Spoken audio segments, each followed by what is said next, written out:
I think everything really that we're talking about comes down to, in a roundabout way, home prices, right? Equity, Okay. home prices. Um, from your guys' experience, taking the media in consideration, the media likes to highlight doom, Yes. gloom, the world, the sky's Yes. falling, et cetera. What are you guys actually seeing happening with home prices right now?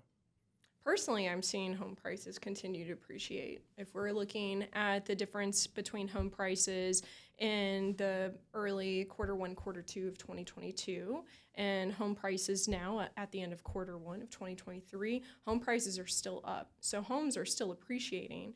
Homes typically have about a 5 to 7% appreciation rate nationally, but Nashville over the last 2 years has seen maybe about a 20% appreciation rate. We're starting to see that appreciation rate dwindle, but it's still occurring. So, as interest rates continue to rise, I think a lot of people had this hope that home prices would fall, it would balance out. But what we're seeing is home prices are still continuing to go up, and interest rates are kind of still Going up. going up. So it's kind of the elephant in the room that nobody really wants to talk about. But if you're waiting for home prices to come down, you're actually starting to price yourself out of the market because home prices are continuing to go up as interest rates are continuing to go up. You're going to have more money to be able to get into a mortgage. It's going to potentially cost you more money in the long haul, month over month, just in terms of interest and your sales price or your home value alone.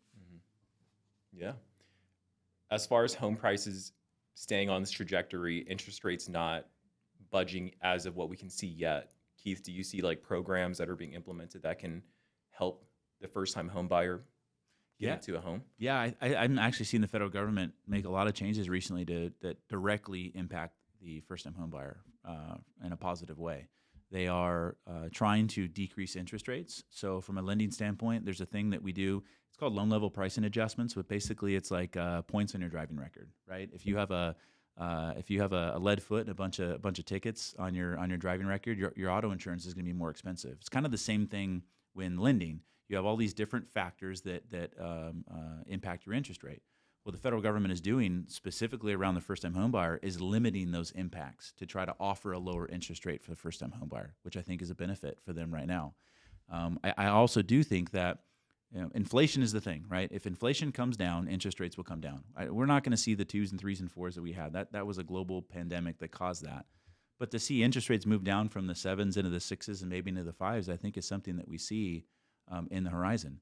The government is also reducing some of the other costs. There's a thing called mortgage insurance. If you're not putting 20% down, it's a portion of the mortgage payment, and sometimes it can be a very large portion of the mortgage payment.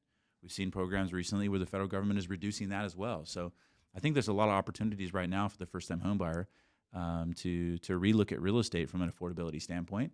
And then also with a little bit of the lull that we've seen, there's potentially an opportunity for the seller to come to the table and also mitigate some of the costs that the buyer has, either permanently or temporarily through interest rate reduction. So I've been having this talk recently called the Year of the First Time Home Buyer, and I think the first time home buyer has a lot more opportunity right now than they definitely have had in the last 2 or 3 years in the local market.